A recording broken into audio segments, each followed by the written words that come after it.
Assalamualaikum warahmatullahi wabarakatuh.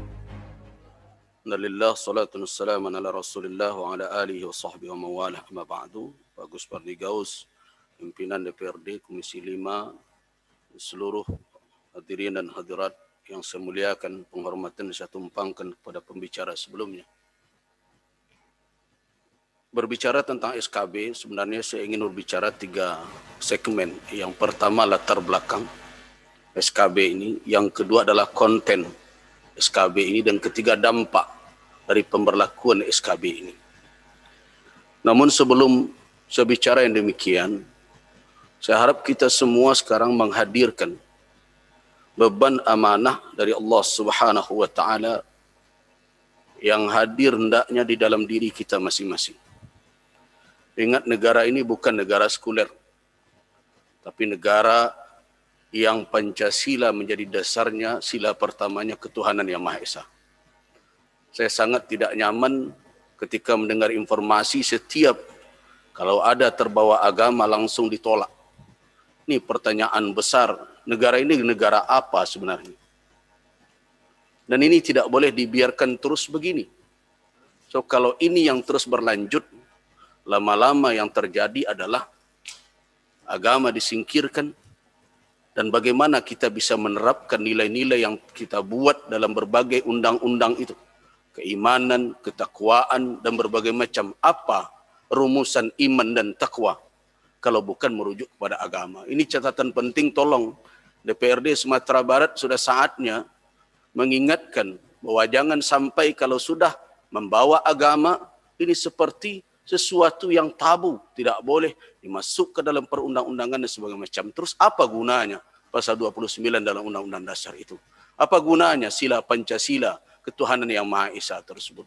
Itu catatan pertama, informasi tadi. Kemudian Majelis Ulama Indonesia Provinsi Sumatera Barat telah menghimpun ormas-ormas Islam. Hadir dari NU, Muslimat NU, hadir dari Muhammadiyah, hadir dari Dewan Dakwah, hadir juga dari Persatuan Tarbiyah Islamiyah, PERTI, dan juga tokoh-tokoh. Kita telah bersepakat bahwa latar belakang ini bukan begitu saja tiba-tiba muncul. Satu kasus yang terjadi setelah 20 tahun, saya katakan 20 tahun. Edaran Bupati Solo itu tahun 2001.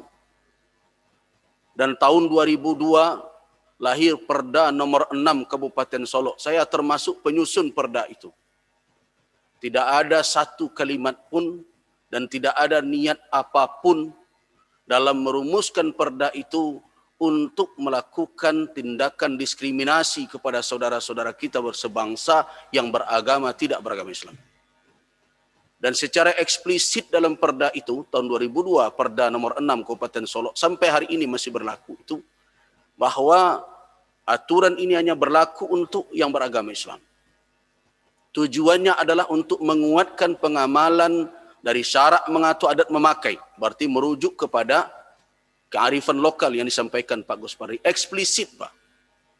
Kemudian di dalam pasal 14-nya jelas dikatakan untuk beragama Islam.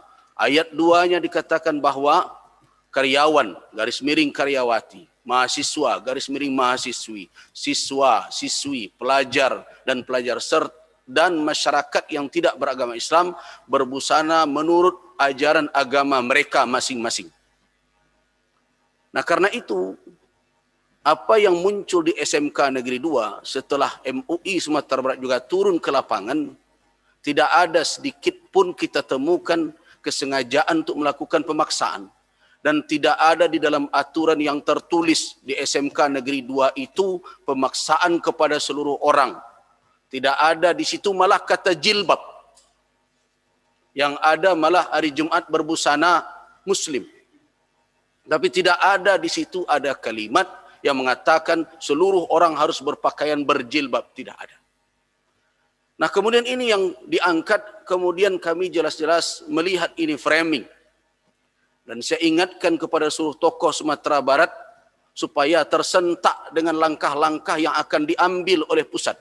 Belum lagi keluar SKB ini, ada sesuatu yang lain yang dituju terhadap Sumatera Barat. Jadi maaf Pak Guspardi, kita selama ini memang terus memakaikan bapandai-pandai. Artinya kalau ada sesuatu yang dituju kita elakkan, kemudian kita terapkan dengan cara bisa menyelisih jalan. Tetapi apakah akan seperti ini terus? Apakah dalam kehidupan bernegara keputusan SKB itu bagaikan titah raja? Apakah memang tidak boleh masyarakat ini punya suara lagi? Apakah keputusan yang diambil oleh menteri-menteri itu kebenaran mutlak? Saya tidak setuju kita harus hanya mencari solusi. Dalam jangka pendek bisa. Tetapi dalam jangka panjang, kemarin dalam Rakorda MUI juga, SKB ini ditolak, minimal direvisi. Tidak boleh dibiarkan. Kalau begini terus, benar apa yang dikatakan orang, akhirnya basutan di mato, barajo di hati. Apa saja bisa mereka buat kalau seandainya tidak disukai. Ini jelas surat keputusan tidak berdasarkan kepada kajian. Kenapa demikian? Belum lagi investigasi di SMK Negeri 2 selesai, Menteri Pendidikan sudah bicara. Semua sudah ngomong. Kemudian SKB keluar. Apakah masyarakat Minangkabau serendah itu dituduh intoleran, anti kebinekaan? Makanya saya katakan belum ada dalam sejarah negeri ini yang melakukan hal yang demikian. Karena itu latar belakangnya tidak bisa kita terima. Kontennya, 2 adalah madu, kalau kita baca secara harfiah, 3 isinya racun. 2 di atas, sepertinya madu, apalagi di negeri-negeri yang di situ minoritas umat Islam, di situ sepertinya ada selama ini pelarangan terhadap berhijab.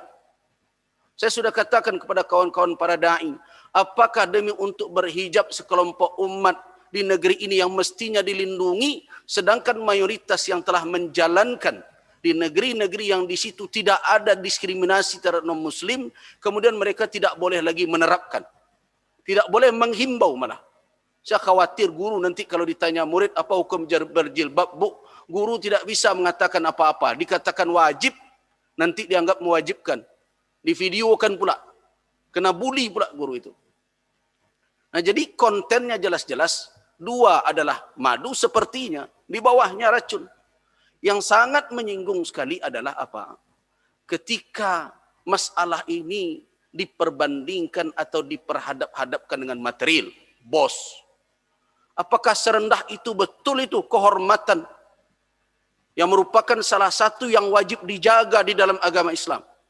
5 tujuan umum syariat ini diturunkan, salah itu adalah hifzul ard, menjaga kehormatan. Dan di antara menjaga kehormatan itu menjaga aurat. Tanggung jawab kita, bukan hanya tanggung jawab ulama, tanggung jawab setiap muslim, bukannya tanggung jawab ayah saja, bukannya tanggung jawab mama saja. Siapapun bapak-bapak, ibu-ibu yang hari ini diberikan kewenangan oleh Allah untuk menetapkan aturan, bertanggung jawab untuk menjaga ini, dan telah 20 tahun lebih kita terapkan, tidak ada masalah. Kemudian berikutnya adalah akibat. Kita tahu bahwa fitnah terhadap anak remaja kita ini tidak semakin berkurang, Pak Guswardi. Semakin hari semakin meningkat. Apalagi anak-anak sekarang banyak yang daring. Bagaimana kita menyaring apa yang mereka lihat? Apa betul materi pelajaran saja yang mereka tonton? Fitnah masuk ke kamar-kamar kita. Sedangkan pagar kita dirompak orang. Pagar kita dirabahkan orang. Tidak bisa lagi melarang, tidak bisa lagi menyuruh. Dan kemudian di dalam ilmu pendidikan sejauh yang saya ketahui, larangan dan suruhan itu tidak bisa disebut pemaksaan. Tapi itu pembiasaan. Syariat juga menyuruh kita orang tua untuk menyuruh anak, muru auladakum bis-shalah wa hum abna'u 7 sinin. Umur 7 tahun sudah disuruh. Wadribuhum 'alaiha. Ambil tindakan tegas kepada mereka kalau masih meninggalkan salat. Wa hum abna'u 10 sinin. Apakah itu dinamakan pemaksaan? Toh yang lain juga kenapa tidak dinamakan pemaksaan? Rambut anak-anak panjang disuruh gunting, bahkan digunting oleh guru. Tidak pakai sepatu, tidak dibolehkan masuk ke lokal. Tidak pakai lambang, malah disuruh pulang lagi. Kenapa itu tidak juga disebut pemaksaan? Kenapa hanya yang terkait dengan perkara agama terus dikatakan pemaksaan? Kemudian terakhir, tentang apa yang dilakukan di Sumatera Barat. Sumatera Barat sebenarnya telah mengakui kesatuan antara adat dan syarak. Adat Minangkabau adalah implementasi syariat di ranah Minang.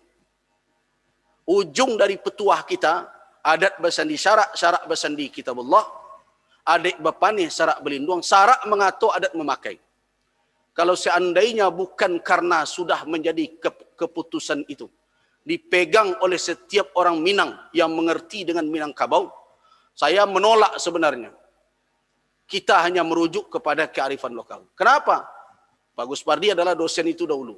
Kalau seandainya tidak menyatu di Minangkabau, berarti telah berlaku kepada kita teori Snokov-Gronje. Syariat baru boleh diamalkan kalau diberikan legalitas oleh adat. Tetapi untung di Minangkabau, syarak dan adat tidak bisa dipisahkan. Berjalin bekulindan.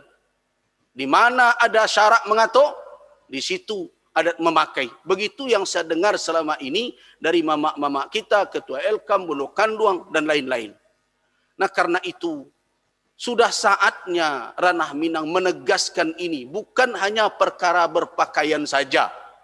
Saya berharap DPRD bukan hanya perkara berpakaian saja. Kita melihat tembak beralamat sekarang ini. Pakaian yang dipakai oleh anak-anak kita belum lagi masuk ke tengah rumah. Awalnya SMK Negeri 2 saya katakan ini seperti orang yang masuk janjang. Kemudian masuk dia dengan SKB ini sudah di beranda rumah. Dan sebentar lagi akan ada ke tengah-tengah ruang gadang kita. Dan bisa jadi nanti naik dia ke Panjung Peranginan. Kalau ini yang terjadi, rabahlah Minangkabau. Dan apakah itu tidak akan menjadi tanggung jawab generasi hari ini? Capaian ulama terdahulu disia-siakan.